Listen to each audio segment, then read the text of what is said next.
Rápidamente nos vamos a los tribunales capitalinos. Está leyendo el veredicto el juez que investiga al muralista Cobre por abuso sexual. Lo escuchamos. Costas del proceso artículo 12, 19, 29, inciso tercero y concordante del Código Penal.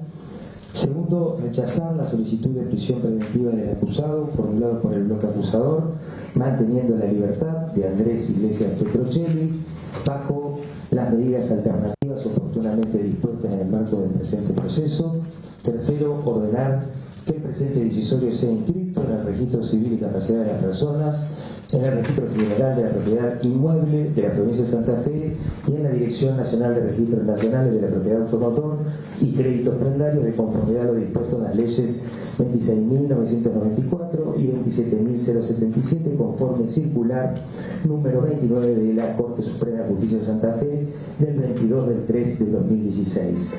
Autorizar la extracción de muestras biológicas necesarias para obtener la huella genética digitalizada de Andrés Iglesias Petrocelli a los fines de su incorporación en el registro provincial de huellas genéticas digitalizadas en inscripción de la presente sentencia en el mismo artículo 333, de acuerdo con la ley 14.374, una vez que cobre firmeza el presente decisorio.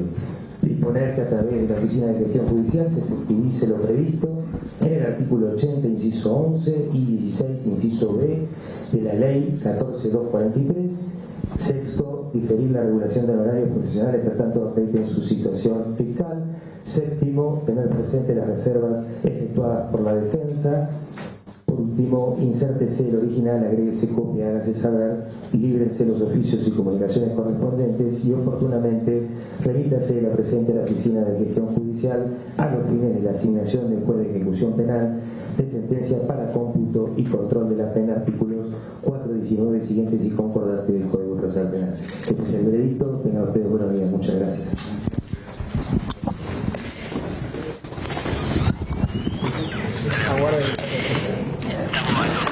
Escuchábamos entonces la sentencia al reconocido muralista santafesino. Escuchábamos lo que leía el juez en este momento. Se conoció, son 7 años la condena que se le ha otorgado a Andrés Cobre Iglesias. Y lo que destacan aquí es que por el momento él continuará en libertad. Todavía no se conocen los alegatos, deberá pasar un tiempo considerable para que se puedan conocer, nosotros por lo menos públicamente, por qué se lo condena. Recordemos que es por un hecho que fue denunciado y que había sucedido en diciembre del 2022 y quien lo había denunciado era quien había sido su pareja durante varios meses ese mismo año. Ella lo denuncia unos meses después y así es como empieza esta investigación. Podemos confirmar entonces que fue condenado a 7 años de prisión por el delito de abuso sexual con acceso carnal hacia quien era su pareja en ese momento, quien relató el hecho y decidió denunciarlo, pero por el momento si cumple con las medidas que aquí se le ha otorgado de no salir del país, de sentar domicilio y de algunas otras cuestiones más, de no acercarse a la víctima, obviamente él podrá seguir este proceso en libertad porque se espera, ¿no?, las diferentes instancias de apelación que tendrán por delante. Bueno, recordemos que por un lado Antonella, la Fiscalía estaba pidiendo 10 años de prisión, la querella 15, por supuesto que la defensa de Cobre solicitaba que sea absuelto y en el caso de que no fuera así, condenarlo a 6 años. 7 años es medianamente lo que se esperaba, por lo menos por parte de la defensa.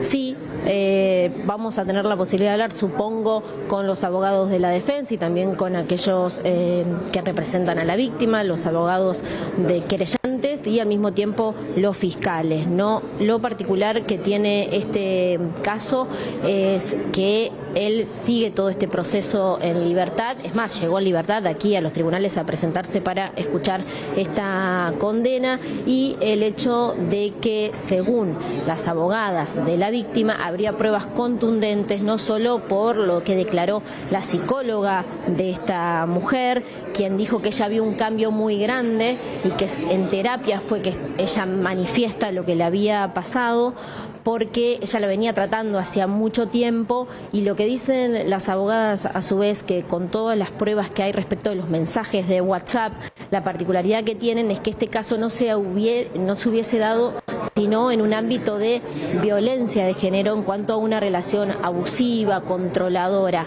Están saliendo en este momento los fiscales, nosotros los vamos a entrevistar para ver cuál es la opinión que tienen ellos respecto a esta sentencia. ¿Están conformes con lo que acaban de escuchar? Sí, la Fiscalía está conforme con la condena. Vamos a ver, esperar los fundamentos para ver y evaluar si se apela o no se apela. La Fiscalía había solicitado 10 años de prisión, razón por la cual vamos a esperar a los fundamentos. Habían pedido también prisión preventiva.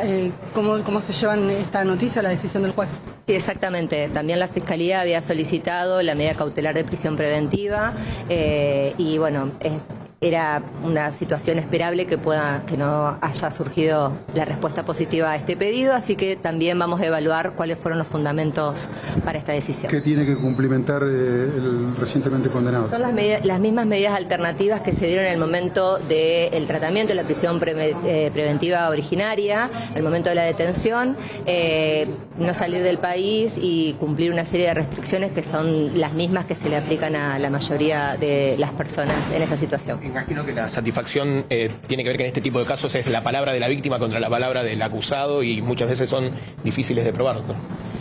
Sí, en realidad yo no diría que es la palabra de la víctima contra la palabra del acusado por distintas cuestiones. Primero, por cómo lo establece nuestro sistema procesal y segundo, porque, en este juicio desfilaron un montón de testigos, entonces no es solamente la palabra de la víctima, intervino y solo para concretizar algún ejemplo, una psicóloga a la víctima que inclusive le aplicó test y en los test se veían distintos elementos vinculados, intervinieron amigas, estaban los chats entre la víctima y el imputado, con lo cual hay mucha más información que solamente la palabra de la víctima.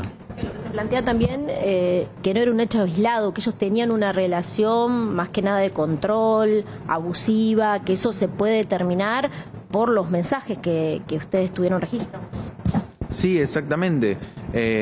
Dentro de lo que era el vínculo, porque ellos tenían un vínculo de pareja, se pudo determinar que el vínculo tenía determinadas circunstancias particulares a través de testigos y a través efectivamente de los mensajes, en donde se pudieron relevar distintos aspectos vinculados a lo que es el ejercicio de violencia de género, sobre todo en lo que tiene que ver cuestiones de violencia psicológica, violencia simbólica.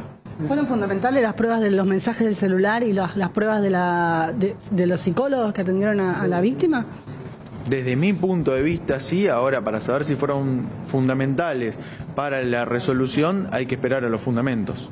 La pena fue un poco menor a la que ustedes habían solicitado. ¿Piensan tal vez recurrir a la Cámara de Apelaciones y plantear justamente esta diferencia? Para tomar esa decisión sería necesario tener primero el conocimiento de los fundamentos. Hay que ver de las cosas que nosotros planteamos, cómo las vio el juez, qué es lo que entendió, y en función de eso es que vamos a evaluar si interponemos recurso o no. Para que la ciudadanía... ¿Lo deja conforme la pena de 7 años y medio?